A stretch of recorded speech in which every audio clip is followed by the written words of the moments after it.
Kayode Adiolu Getokun, PhD, NPM, Deputy Inspectors General of Police, and other members of the Force Management team that are here, very senior officers, gentlemen of the press, ladies and gentlemen, on behalf of the Inspector General of Police, I want to warmly welcome you to this media briefing tonight. I'm sure this was called at instance of the Inspector General of Police to give us update and of course review of what we experienced today across the length and breadth of this country concerning the nationwide protest. On that note, I want to invite the Inspector General of Police of the Federal Republic of Nigeria to please address this noble gathering tonight. The IGP, we are all ready for you, sir. Thank you. Gentlemen of the press, it is with grave sense of responsibility that I address you this evening. You will recall that upon several indications by various groups of their intent to commence a nationwide protest on 1st August 2024, we rolled out several warnings based on actionable intelligence at our disposal, indicating that some groups were mobilizing for violent protest, while some groups claiming to be mobilizing for peaceful protest were doing so with violent undertones, refusing to cooperate with the police on measures to be taken to guarantee peaceful protest. On the basis of this intelligence, the police advised that the protest should be shelved at this instant. Where the organizers insisted on going on with the protest, they were advised to stage the protest in confined locations.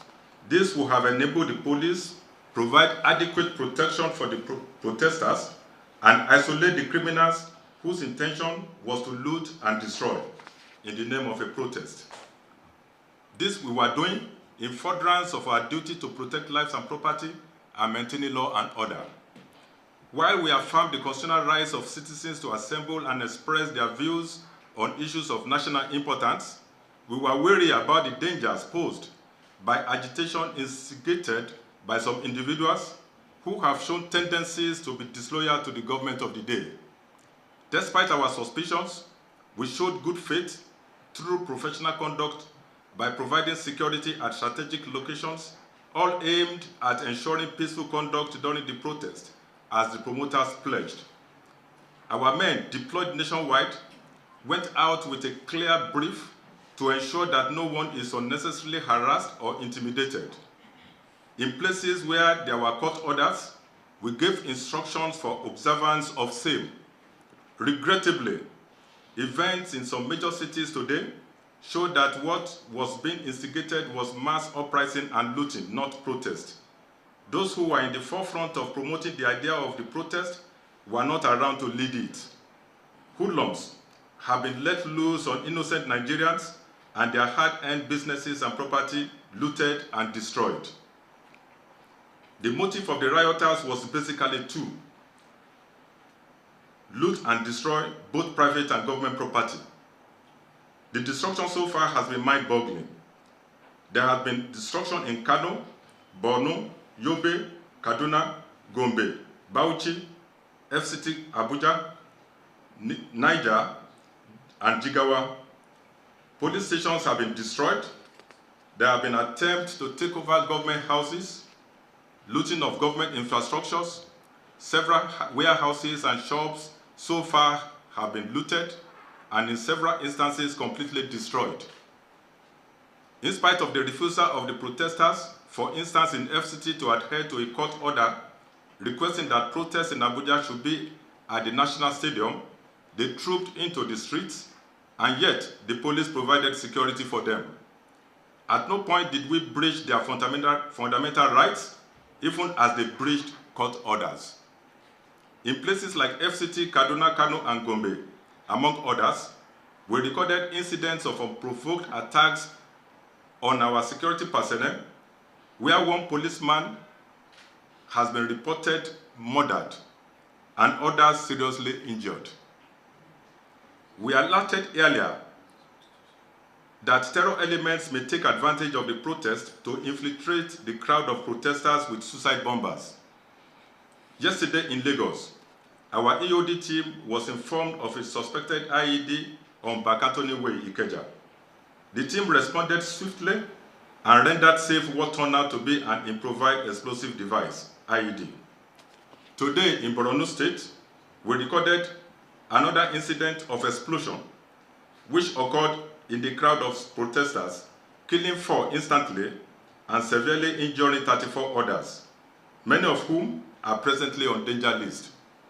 We wish to advise law-abiding citizens of Nigeria to heed and not dismiss warnings given by the police and other security agencies which were based on credible and actionable security intelligence. In the light of the current situation, the Nigerian Police Force has placed all units on red alert. Our officers are fully mobilized and prepared to respond swiftly and decisively to any further threats to public safety and order.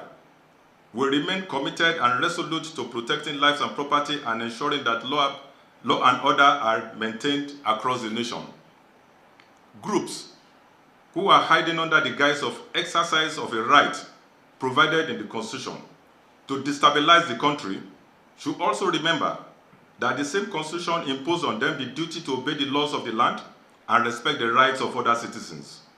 The police is equipped to respond appropriately to the unfolding situations and will get assistance from other security agencies, including the military, if the need arises. We appeal to all citizens to remain calm and cooperate with the police and other security agencies during this challenging period. Your safety is our top priority, and we will continue to take all necessary measures to ensure continued peace and stability in our country. Thank you.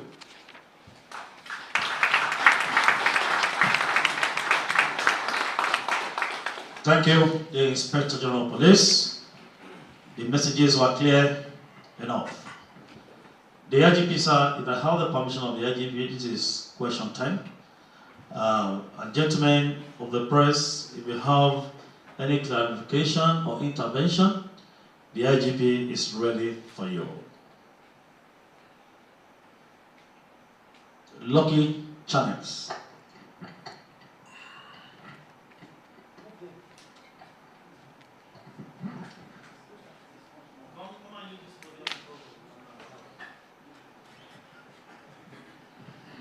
IGP, sir. Good evening, sir. My name is Lucky Isawudi. I work for Channels Television. In view of what has happened, would you be extending invitation to the organizers of this protest, those especially who have written to you and whom you have invited before now? Thank you for the chance. Ada Bisom Monoya AIT. Good evening, sirs. My name is Ada Bisom Monoya. I report for Africa Independent Television, AIT. IGP, sir, I'd like to know what word of caution you have for those who have turned the protest into violent activity today. And I'm also curious to know why you and your team of management staff are wearing this red band on your arm. Thank you, sir. And, Ferdinand, Arise TV.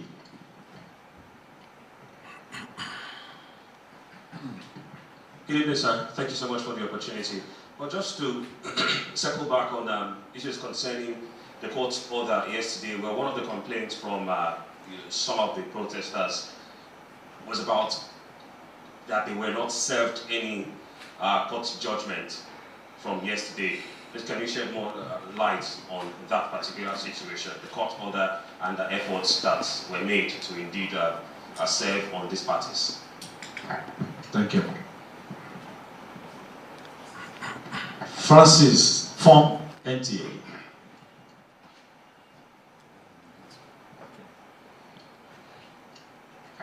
Good evening, Mr. IGP. Good evening, the Force Management team. Francis from the Nigerian Television Authority, NTA. This morning when I was coming to work, I was also attacked at the Abacha barracks. And I have a question for you, Mr. IGP, sir. Some of the protesters have alleged that it was because, some of the operatives, so to say, or officers, opened fire on them thereby necessitating their action. I'd like to hear from you, sir. Your reaction. Thank you. First, let me take that question again from Lucky. Francis. And Francis. You count the question. Okay, Mr. IGP, sir. Some of the protesters that we've had cause to interview said some of your men allegedly attacked them. That was why they reacted in that order. At Nyanya Maraba access, sir. Thank you. Stefan. TVC.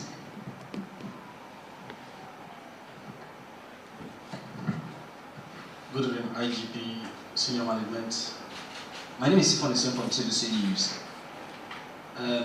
Just like my colleague has just mentioned, on the outskirts of Abuja today, we also came under attack covering this incident. And there is an observation where the demonstrators, there's an impression we have, or haven't observed the ongoings. There's this, there seems to be the fact that police in that location were overwhelmed by the sheer size of the demonstrators. What are you going to be doing differently? Thank you. Then, Francis, you said you were attacked. You didn't indicate those who attacked you. You ought to have been specific. Protesters. Okay. Maraba Yaya Aziz. Thank you. Any other one? I think we are done with question time, the IGP. The IGP may wish to react to some of these issues raised, sir. Thank you, sir. Okay, the first question was whether I will still be extending invitation to different groups who still want to stage protest. I want to believe that they have started the protest today. My invitation to the public, to those who intend to stage protests, is in the public and is still valid. So I'm not going to reissue that invitation. Then the lady from AIT wants to know what are my words of caution to the protesters. I want to caution that those who want to come out to protest must remain peaceful. Otherwise, they will not have it. We will not have a choice than to respond to their acts. Like what we have today, we had incidents of looting and destruction of private businesses. We are not going to tolerate that anymore. We had incidents where there were unprovoked attacks on policemen and other security agents. We are not going to accept that. So if I advise that they should just not bother to continue with this. When we talk about rights to protest, we are not denying the rights. We have said severally that we recognize the rights of citizens to protest. But this right is also not absolute right. The same constitution that gave them rights to protest also imposed duties on them. What our lawyers have been telling our youths is that it's their right. Nobody is talking to the youth about their duties and responsibilities to the state. And that's the problem. These people should be educated. They should know that there are duties and responsibilities expected of them to the state. They only want to enjoy the rights and neglecting the duties. Those people who are claiming rights of protest, they should know that they have a duty to the nation, to respect the rights of other citizens, to obey the law of the land. There is also a duty to be loyal to the state, to be patriotic. It's a constitutional responsibility of a citizen of Nigeria. Nobody is talking about all those duties and responsibilities. All we are talking about is rights, and rights. Yes, it's good to know your rights, but it's not good to take the rights and neglect the duties. The two come together.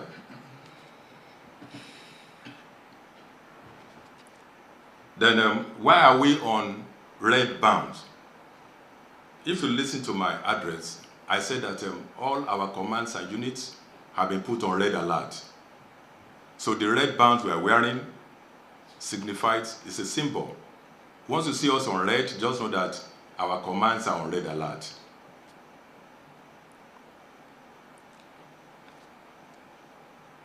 Okay, there is this other one that said that the group who did not obey the court order claimed that they were not served. How do you serve faceless people? People that you don't know. How do you serve them with the orders? They remain faceless. So it will be difficult to serve them. Their threats were in social media. I think the other two was on social media. So I believe they have been served. The channel's reporter reported an attack on himself by protesters. TVC. NT and TVC. Francis, was it not Francis? Francis is okay. Francis said that he was also attacked while going to work. Francis is not a policeman.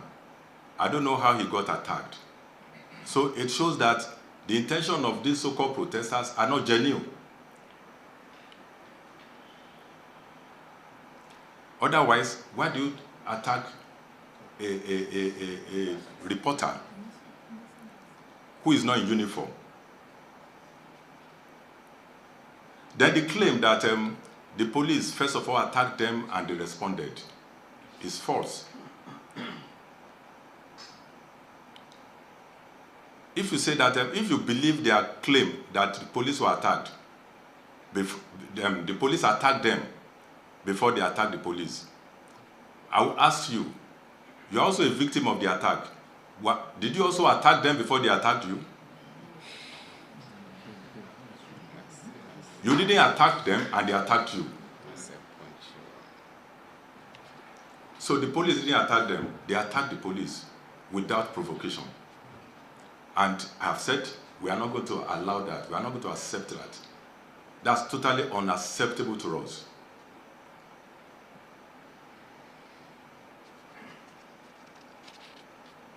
Yeah, there was this one on, I don't know whether this is a question. You said that the police appeared overwhelmed. We were not overwhelmed. We have our standby units everywhere. We prepare for this. We were only civil. The fact that we were civil does not mean that we were weak. We were only civil because we were expecting them to be peaceful. I think I've answered your questions.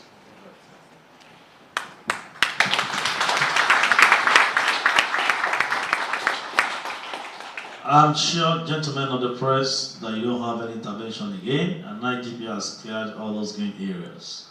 The IGP, sir, we want to appreciate the IGP and other members of the force management team and very senior officers who have been on the field.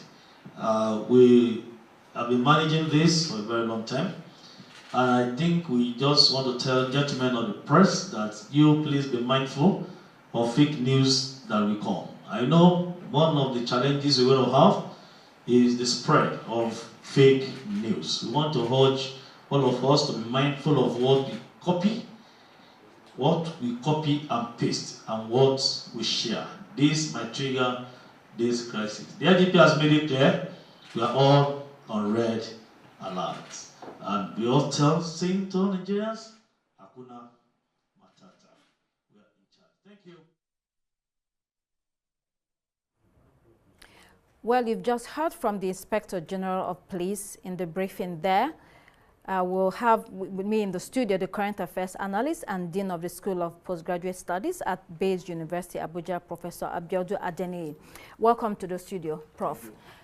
So we have a few minutes left. What are your thoughts on what the IGP has said? Well, natural reaction, natural recap of everything that happened. But of course, this is All that transpired today is not surprising. We know that protests will always assume a different dimension in this country because the youths, who are mainly the protesters, are not homogeneous. You know, the youths are disaggregated. The youths who are clamoring for protests are actually the educated ones, you know, the ones that are looking, that are futuristic, that want a better country, and that they have very good understanding of all the issues at stake. But the youths, you know, that are turning, becoming violent are the ones, you know, that lack understanding. So to say, they lack understanding. I don't want to use the word illiterate, and of course we see them on the streets. I also got attacked, you know, driving to work this morning, and I had to, at this point, I had to pay my way through. Thank God I had some change on me.